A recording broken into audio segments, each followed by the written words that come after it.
The morning sun filtered through the blinds as Rose sipped her coffee, staring at the spreadsheet on her laptop. Something was wrong with store number 7, and the numbers proved it. Customer complaints had doubled in the last 3 months. Sales were down nearly 20%. The once thriving location was now barely breaking even. Rose ran her fingers through her dark hair and sighed.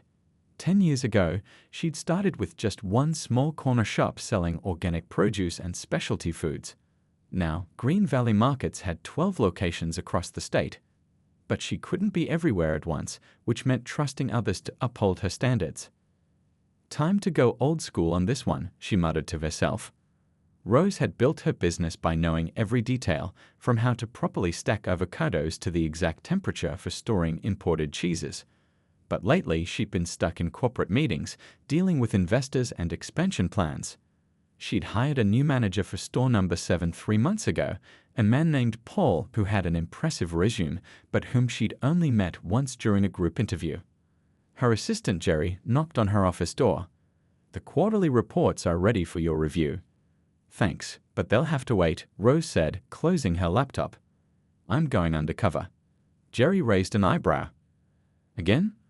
I thought you stopped doing that after you became CEO." "Some things you just have to see for yourself," Rose replied with a smile. "Cancel my appointments for today. If anyone asks, I've got a migraine." An hour later, Rose was unrecognizable. She'd swapped her tailored suit for worn jeans and a plain gray sweatshirt. Her normally styled hair was pulled back in a messy ponytail, and she'd removed all makeup. The final touch was a pair of non-prescription glasses she kept for precisely these occasions. The parking lot of store number 7 was half empty, not a good sign for a Saturday afternoon. Rose grabbed a shopping basket and entered through the main doors, immediately noticing the fingerprint-smudged glass that would have never been tolerated under her direct management. Inside, the store lacked the warm, inviting atmosphere she insisted on. The lighting seemed harsh, several display stands were poorly stocked, and there was no music playing. Another deviation from company standards. Rose mentally took notes as she wandered through the aisles, observing everything with a critical eye. In the produce section, she watched a young stockboy roughly handling a box of expensive imported tomatoes, practically throwing them onto the display. Each tomato cost nearly $4 wholesale, and the way he was tossing them around, at least half would be bruised and unsellable by tomorrow. "Excuse me," Rose said in a friendly tone, approaching the employee whose name had read Tim. "You might want to be a bit more careful with those. They bruise really easily." Tim looked at her with obvious annoyance. "Lady, I know how to do my job." "I'm sure you do," Rose said politely. "It's just that those particular tomatoes are very delicate. If you place them stem side down, they'll last longer and won't get damaged as easily." "Aren't you the tomato police or something?" Tim scoffed, continuing to dump the tomatoes haphazardly onto the display. Rose felt her face flush. In 10 years of business, she'd never allowed any employee to speak to a customer this way. "Actually, I'm just trying to be helpful. I know quite a bit about produce." "Yeah? Well, unless you work here, mind your own business," Tim muttered loud enough for nearby customers to hear. A tall man with a crisp shirt and a store manager badge approached, attracted by the tension in their conversation. His badge identified him as Paul, the new manager Rose had hired but barely knew. "Is there a problem here?" he asked, his eyes narrowing at Rose rather than his employee. Rose straightened her shoulders, preparing to identify herself, but then hesitated. This was exactly the kind of situation she needed to observe unfiltered. How would Paul handle a conflict between a rude employee and a concerned customer? Little did she know, this small interaction was about to spiral into something much bigger than a dispute about tomatoes. Paul looked between Rose and Tim, his eyes finally settling on Rose with a frown. "Ma'am, are you bothering my staff?" Rose blinked, caught off guard by his immediate assumption. "No, I was just suggesting that the tomatoes should be handled more carefully." "They're bruising." Tim jumped in before she could explain further. "She's been following me around and telling me how to do my job," he complained, shooting Rose a look that clearly said, "Mind your own business." Rose felt her cheeks warm. She hadn't been following anyone. She'd simply noticed the rough handling while passing by. But rather than correct him, she took a deep breath. This was exactly why she'd come undercover, to see how her store was really being run when no one knew the boss was watching. "I'm just a concerned customer," Rose said calmly. "Those are San Marzano tomatoes. They cost 4 times what regular tomatoes do, and they're very delicate. The way they're being handled, half of them will be damaged by tomorrow." Paul crossed his arms. "And how exactly would you know that?" "I know a bit about specialty produce," Rose replied, deliberately keeping her answer vague. "Well, I appreciate your concern," Paul said with a tight smile that didn't reach his eyes, "but we have trained professionals handling our inventory. Tim knows what he's doing." Behind Paul's back, Tim smirked at Rose, continuing to roughly stack the tomatoes. Rose couldn't help herself. "Actually, your employee manual specifically states that all premium produce should be hand-placed, not dumped from the box." The words were out before she could stop them. Paul's eyebrows shot up. "Our employee manual? And how would you know what's in our employee manual?" A few customers had stopped their shopping to watch the exchange. Rose realized she'd made a mistake by revealing knowledge she shouldn't have as a regular shopper. But it was too late to back down now. "I used to work in grocery," she improvised. "Most stores have similar policies for handling expensive items." Paul's expression hardened. "Ma'am, I'm going to have to ask you to stop harassing my employee." "Harassing?" Rose echoed, genuinely surprised. "I was giving helpful advice." An older woman with a shopping cart paused nearby. "She's right, you know. Those tomatoes are $6.99 each. I stopped buying them because they're always bruised these days." Paul shot the older customer an annoyed glance before turning back to Rose. "Ma'am, this is the second complaint I've received about you today." "Second complaint?" Rose was genuinely confused. "But I just got here 20 minutes ago." Paul pointed toward the wine section. "A customer reported someone suspiciously taking photos of our inventory and price tags.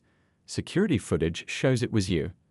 Rose had indeed taken a few discreet photos of improperly shelved wine bottles and incorrect price tags, evidence for her upcoming meeting with the district manager. She hadn't realized anyone had noticed. "I wasn't doing anything wrong," Rose protested. "I was comparison shopping." By now, a small crowd had gathered. Rose noticed a security guard approaching from the front of the store. This was spiraling out of control, but part of her wanted to see just how far Paul would take this. Would he really throw out a customer over tomatoes and a few photos? "I think it's time for you to leave," Paul said firmly. "We reserve the right to refuse service to anyone." Rose stood her ground. "On what grounds?" "I haven't done anything wrong." "Disrupting business operations and harassing staff," Paul said loudly enough for everyone nearby to hear. "I won't ask again."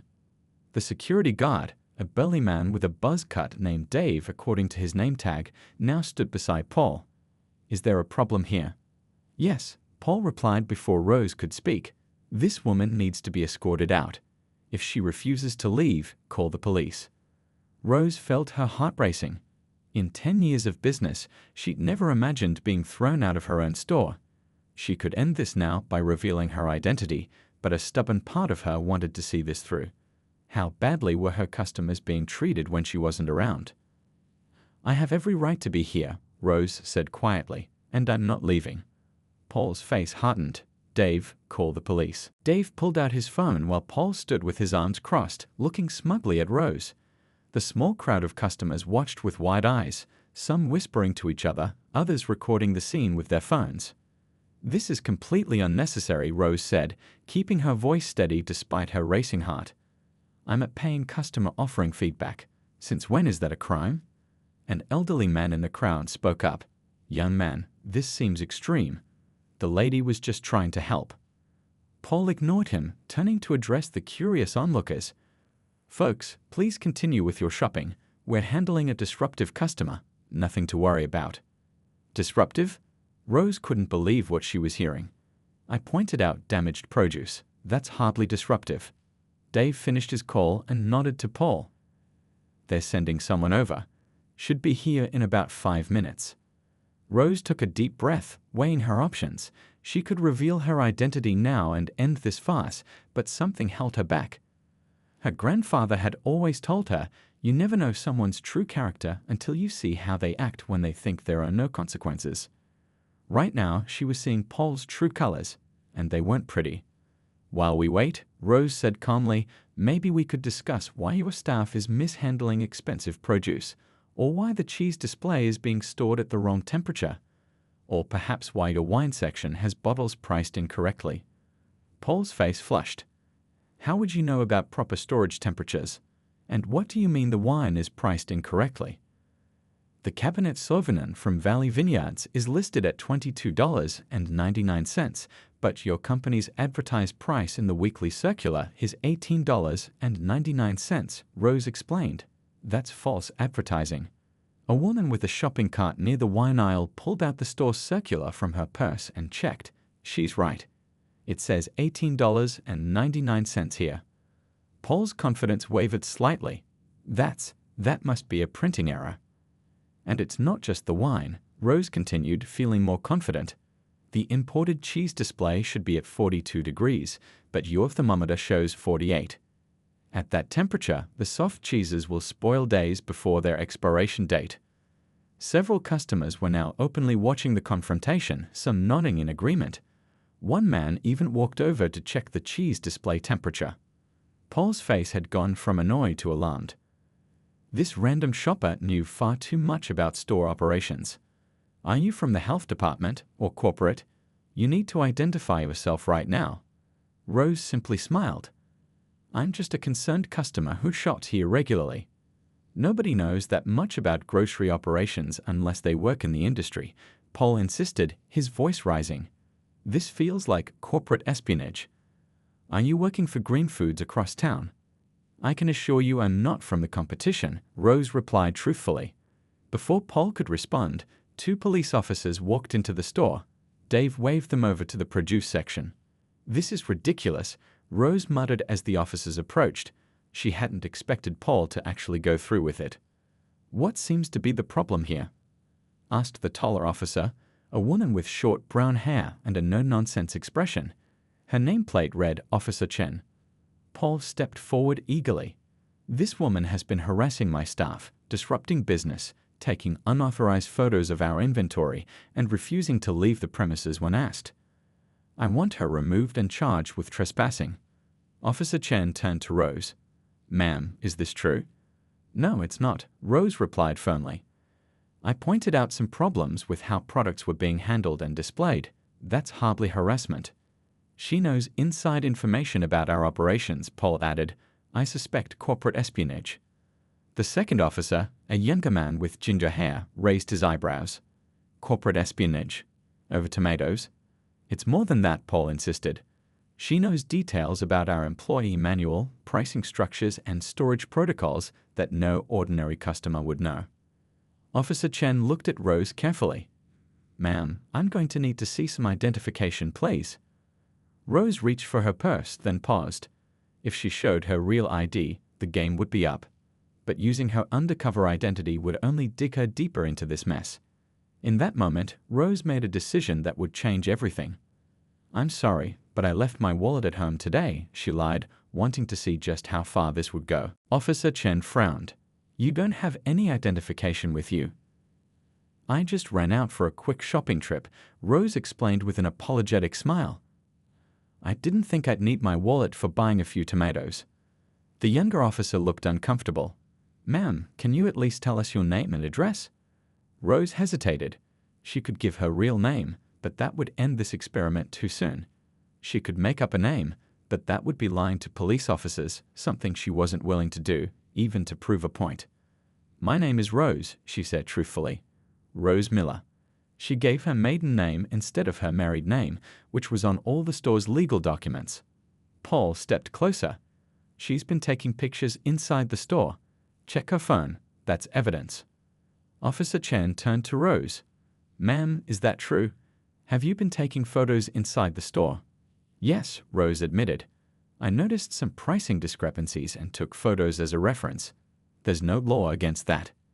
It's against store policy, Paul insisted. We have signs posted at the entrance. Rose raised an eyebrow. Actually, you don't. Your company removed that policy last year after customers complained. This was true. Rose herself had approved that policy change 11 months ago. Paul's face reddened. How would you possibly know that? The crowd had grown larger now. Customers were openly watching, some with their shopping carts forgotten in the aisles. An older woman whispered loudly to her husband, "I think she might be from corporate. Remember when they sent secret shoppers to that grocery store on TV?" Officer Chen sighed, clearly trying to sort out what was actually happening. "Ma'am, regardless of the photo policy, if the manager has asked you to leave, you need to leave. That's how private property works." "I understand that," Rose said calmly. "But I believe I'm being asked to leave simply because I pointed out legitimate problems with store operations. That seems wrong." "It doesn't matter why," Paul interjected. "I want her gone." The younger officer tried to defuse the situation. "Ma'am, how about you just finish your shopping quickly and leave without any further discussion with the staff?" Paul shook his head firmly. "No. I want her out now, and I want to press charges for trespassing." Several customers gasped. The situation was spiraling far beyond what anyone had expected. Press charges. Rose couldn't believe what she was hearing. For pointing out mishandled produce. For refusing to leave when asked by the property manager, Paul corrected with a smug smile. "It's within my rights." Officer Chen looked tired.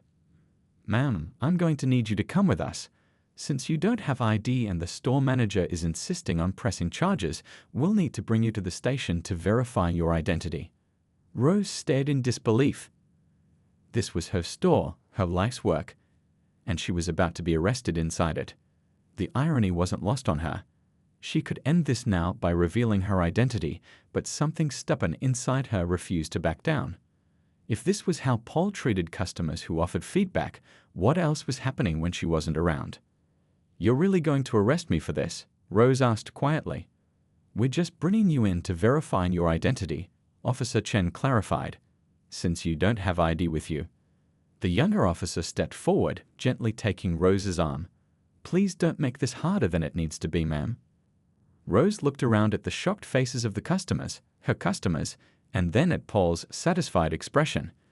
She slowly placed her shopping basket on the floor. "Fine," she said. "Let's go." Officer Chen carefully guided Rose toward the front of the store. The crowd parted silently, watching as the owner of Green Valley Markets, though they didn't know it, was escorted out of her own flagship store in handcuffs. As they passed the customer service desk, Rose noticed Betty, a longtime employee who had been with the company for 7 years. Betty's eyes widened in recognition. "Ms. Mill," Betty began, but Rose subtly shook her head, silencing the older woman before she could give away her identity. Paul followed behind them, his chest puffed out in triumph. He had no idea that his victory would be incredibly short-lived. The police station was busier than Rose expected for a Saturday afternoon. Officer Chen led her to a wooden bench in the processing area after removing the handcuffs. The younger officer went to his desk to start the paperwork. "Wait here," Officer Chen said.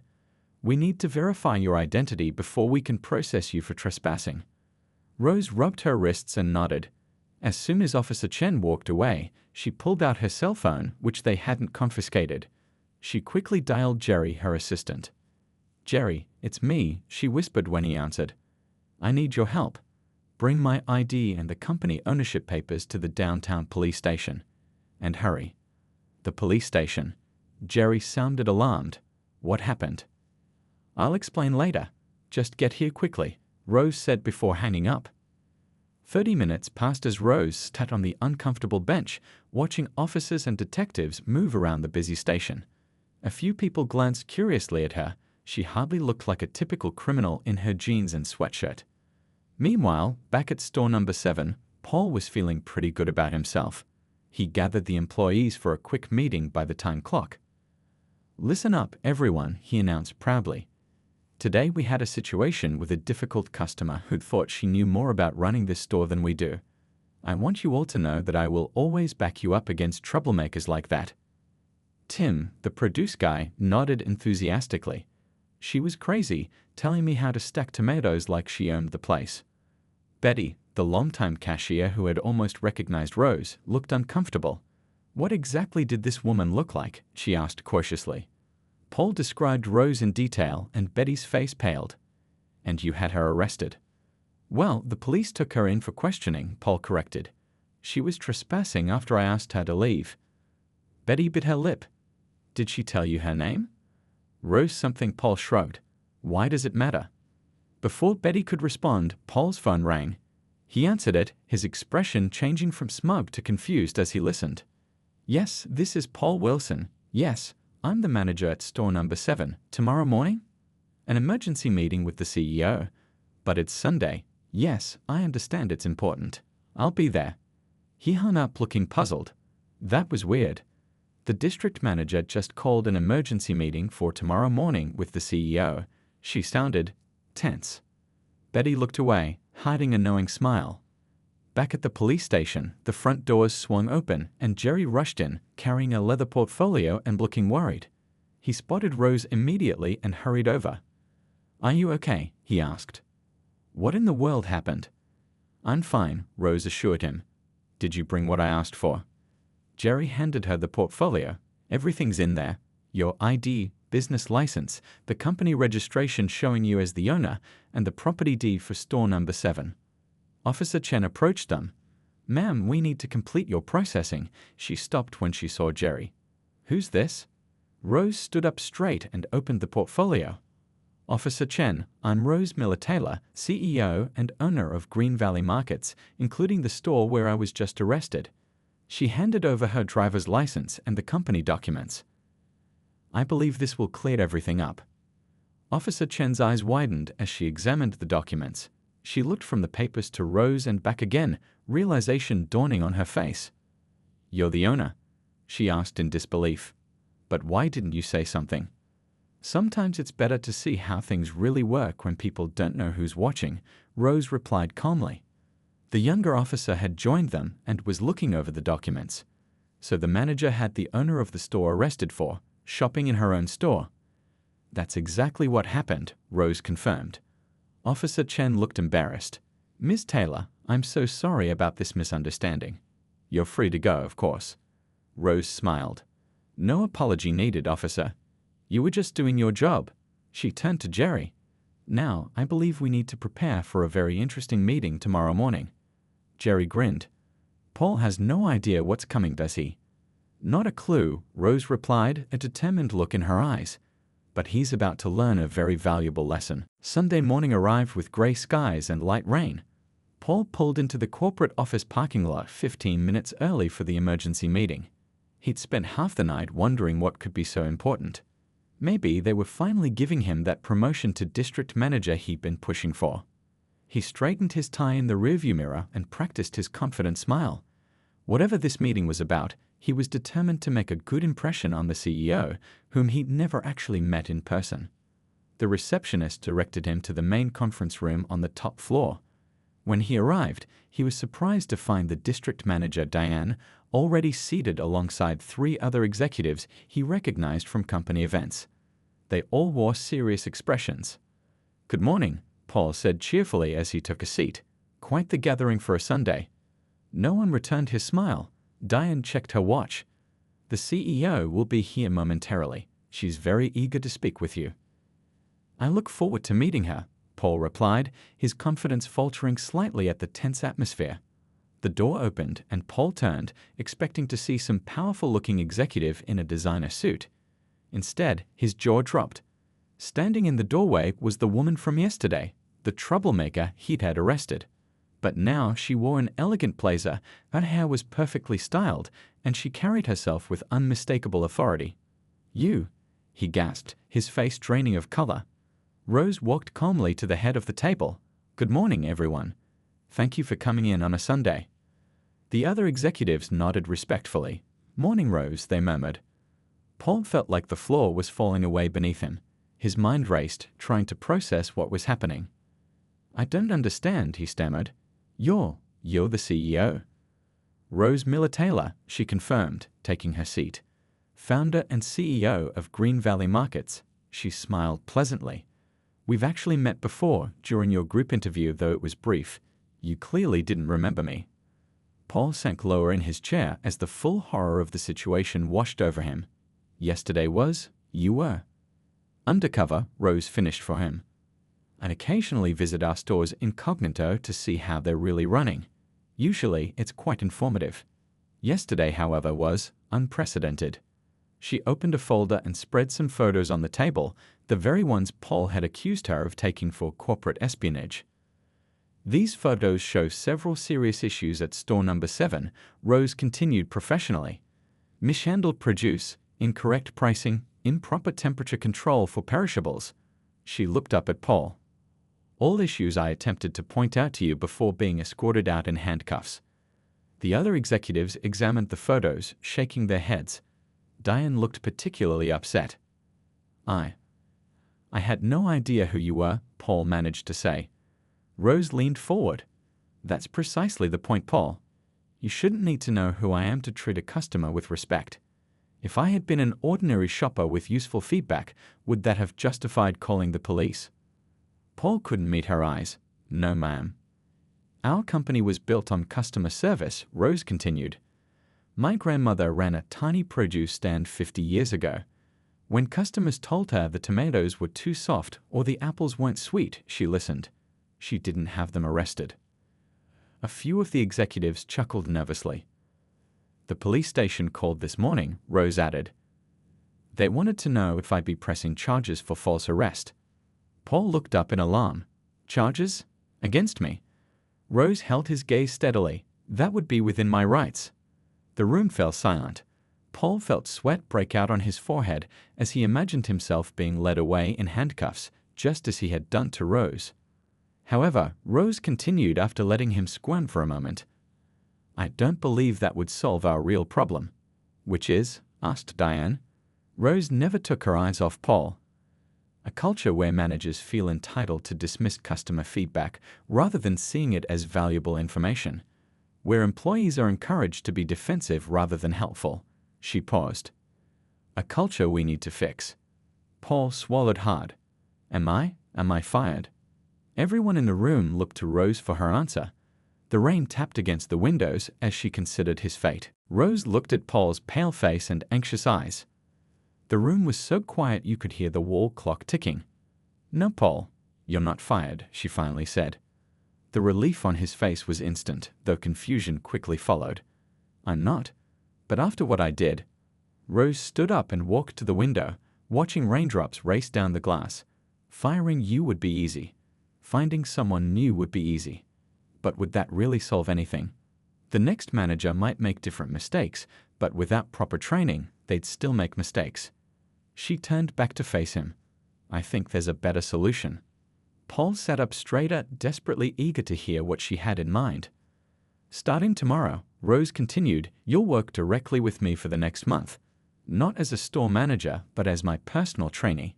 You'll learn every aspect of this business from the ground up, just like I did 20 years ago.